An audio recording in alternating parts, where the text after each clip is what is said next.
Magdalena. Haleluya, haleluya, haleluya. Salam sejahtera bagi Bapak, Ibu, saudara-saudari kekasih Tuhan.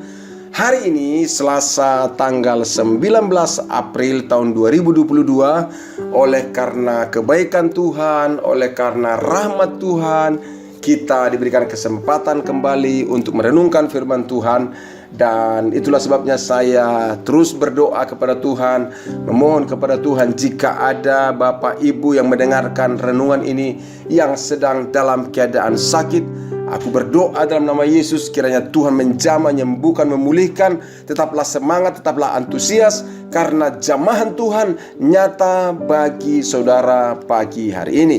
Dan jika ada Bapak Ibu juga sedang dalam pergumulan, jangan tawar hati, jangan patah semangat, tetaplah antusias. Lihat, pertolongan Tuhan akan dinyatakan di dalam kehidupan Bapak, Ibu, saudara-saudari sekalian.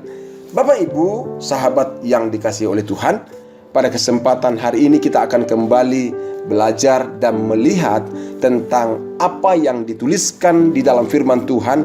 Kisah tentang Yesus menampakkan diri kepada orang-orang yang mengasihinya, orang-orang yang dikasihinya, dan juga kepada para murid-muridnya.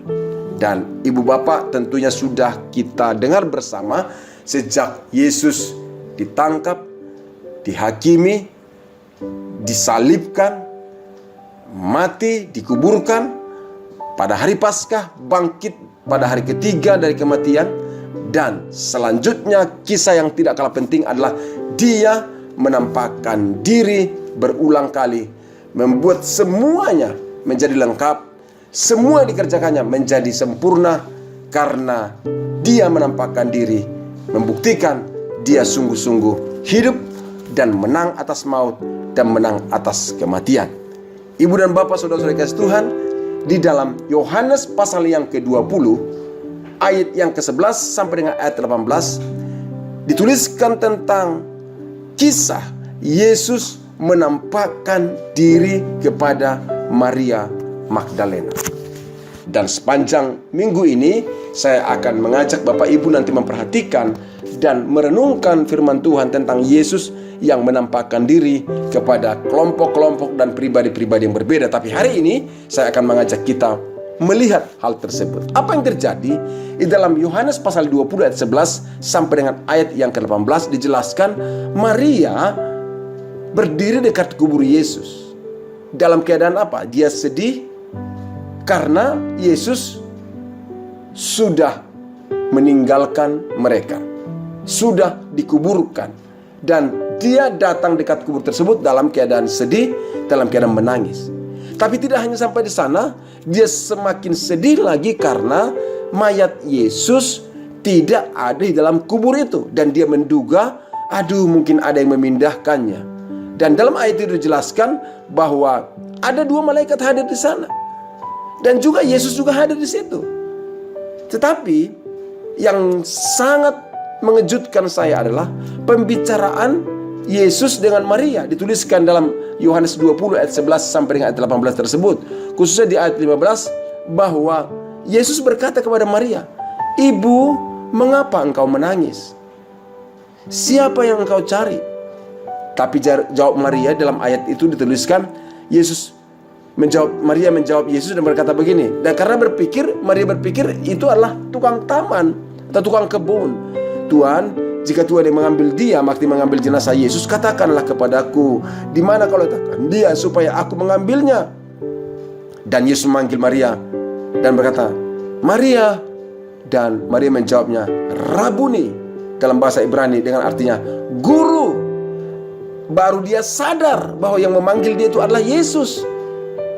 Dan lalu waktu dia sudah menyadarinya, Yesus mengatakan dan dia berusaha mau menyentuh Yesus. Tapi dikatakan oleh Yesus, "Jangan sentuh aku, sebab aku belum pergi kepada Bapa. Tapi pergilah kepada saudaraku dan katakanlah kepada mereka bahwa sekarang aku akan pergi kepada Bapakku dan Bapamu, kepada Allahku dan kepada Allahmu." Dan disampaikanlah hal itu oleh Maria kepada para pengikutnya. Itulah yang dijelaskan di dalam perjumpaan Yesus dengan Maria Magdalena. Ini sangat luar biasa.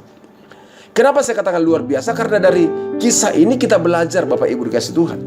Pelajarannya adalah yang pertama, saya melihat ada makna yang sangat luar biasa.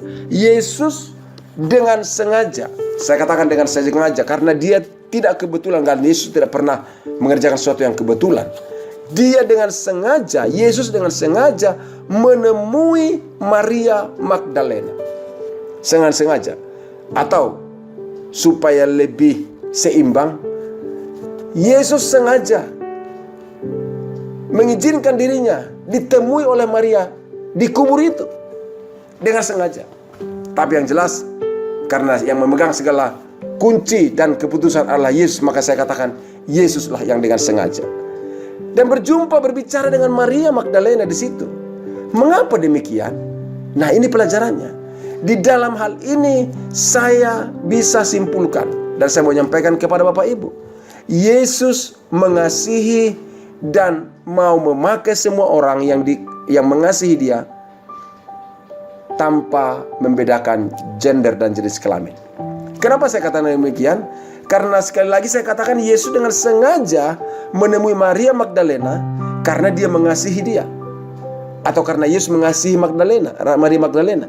Tapi bukan hanya sampai sana, Yesus dengan sengaja menampakkan dirinya kepada Maria Magdalena karena Tuhan mau memakai Maria Magdalena untuk apa? Memberitakan tentang kebangkitannya. Dia dengan sengaja. Dengan kata lain, saya simpulkan bahwa Yesus mengasihi dan mau memakai setiap orang tanpa membedakan gender, jenis kelamin.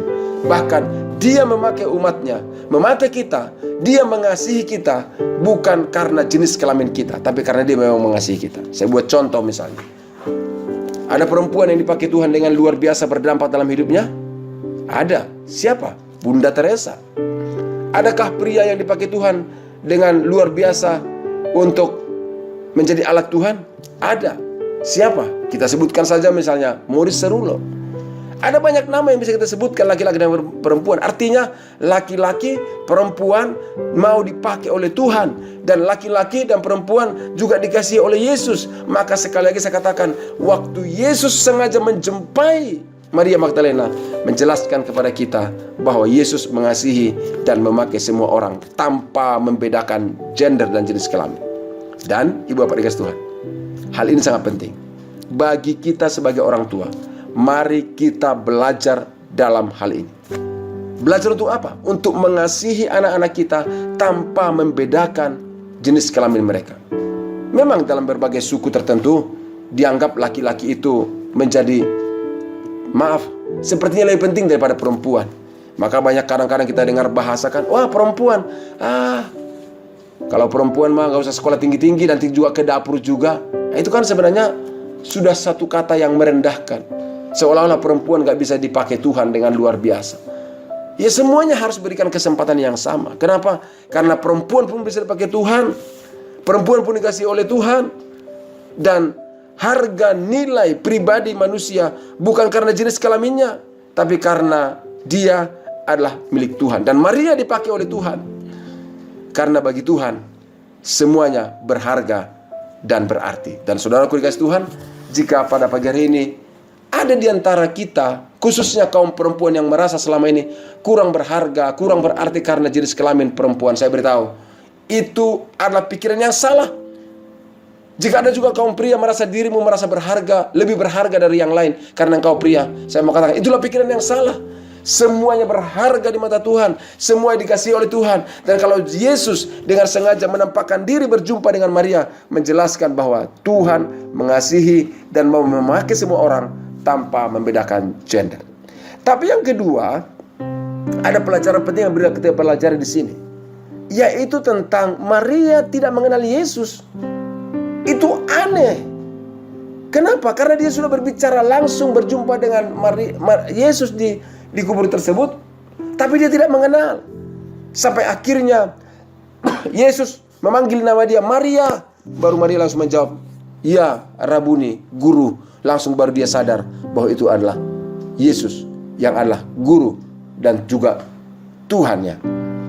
Apa yang terjadi di sana?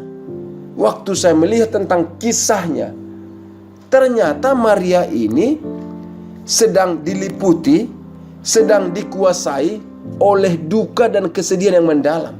Perhatikan ayatnya, berkali-kali katakan Maria menangis, Maria menangis, sampai Yesus bertanya kepada dia, "Mengapa engkau sedih?" Ya kan?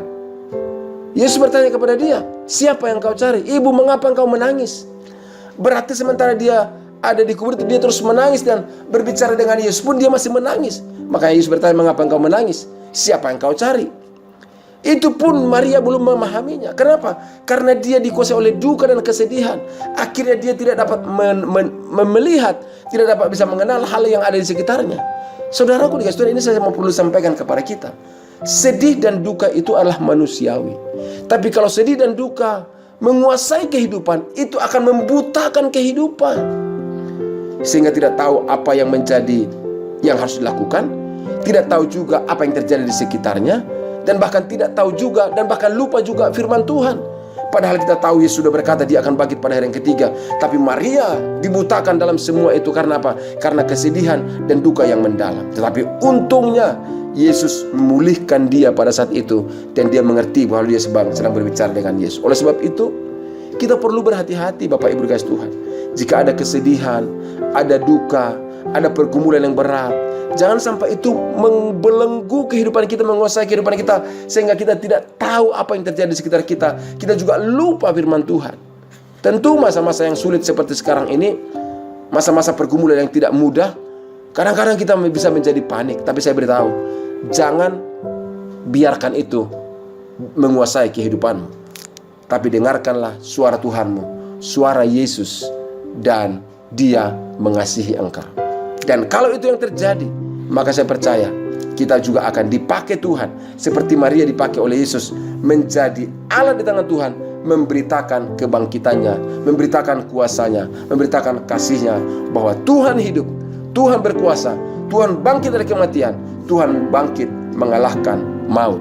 Dan saudaraku dikasih Tuhan, Yesus menampakkan diri kepada Maria Magdalena.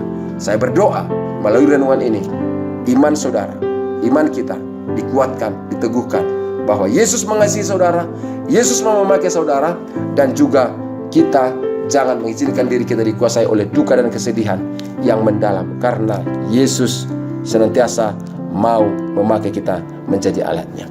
Tuhan Yesus memberkati Bapak Ibu dikasih Tuhan. Mari kita terus melangkah maju, melangkah pasti, karena Yesus mengasihi dan mau memakai saudara. Tuhan Yesus memberkati. Mari kita berdoa. Bapa, dalam nama Yesus, kami tahu Engkau mengasihi Maria Magdalena. Engkau mau memakai dia, karena kami tahu Tuhan memakai dan mengasihi kami bukan karena gender dan jenis kelamin. Dan bahkan Engkau tidak membeda-bedakan kami.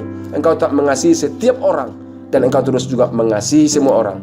Dan karena kami tahu Engkau menyatakan kami berharga di hadapan-Mu. Itulah sebabnya pada pagi hari ini hamba berdoa dalam nama Yesus, Engkau memberkati setiap saudara-saudaraku yang mendengarkan renungan ini, supaya mereka terus bersemangat, antusias, dan tunjukkan dan nyatakanlah pribadi-Mu bagi setiap kami ya Tuhan, di dalam segala pengalaman kehidupan yang kami alami, supaya kami juga tetap antusias, tetap semangat menghadapi kehidupan, dan kami tidak mengizinkan duka, kesedihan, pergumulan, penderitaan menguasai hati kami. Tapi kami akan bangkit bersama dengan Tuhan, tetap bersemangat seperti Maria Magdalena, bersemangat memberitakan perjumpaannya dengan Tuhan, karena dia sudah berjumpa dengan Tuhan. Kami sebagai umat-Mu, pribadi-pribadi yang sudah mengalami akan karya Kristus, kami juga akan bersemangat di dalam pertolongan Roh Kudus. Terima kasih Tuhan. Hamba berdoa dalam nama Yesus, semangat dan antusias tinggi dari Tuhan terjadi dalam kehidupan saudara-saudaraku yang mendengarkan renungan ini.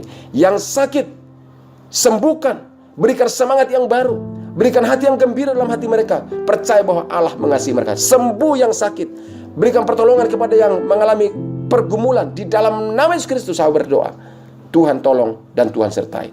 Terpujilah Engkau ya Bapa. Di dalam Kristus Yesus kami menyambut firman Tuhan dan menyambut berkat-Mu di hari ini, tanggal 19 April tahun 2022 ini. Kami tahu kasih rahmat Tuhan melimpah bagi kehidupan kami dan bagi keluarga kami. Terpujilah Engkau ya Bapa. Di dalam nama Yesus kami berdoa. Haleluya. Amin. Bapak dan Ibu, saudara-saudara kasih Tuhan, Itulah renungan firman Tuhan bagi kita pagi hari ini. Saya terus menyampaikan kepada kita, jika ada pergumulan dan doa Bapak Ibu, kirimkan melalui nomor yang ada di WA ini, nomor WA di podcast ini maksud saya. Dan jika saudara juga diberkati Tuhan, tuliskanlah di kolom komentar berkat-berkat yang Bapak Ibu alami. Dan jangan lupa bisa juga membagikan podcast ini kepada saudara-saudara kita, supaya mereka juga terus semangat, antusias, karena percaya Yesus mengasihi dan mau memakai setiap mereka. Tuhan Yesus memberkati kita semua ya. Salam sejahtera. Shalom.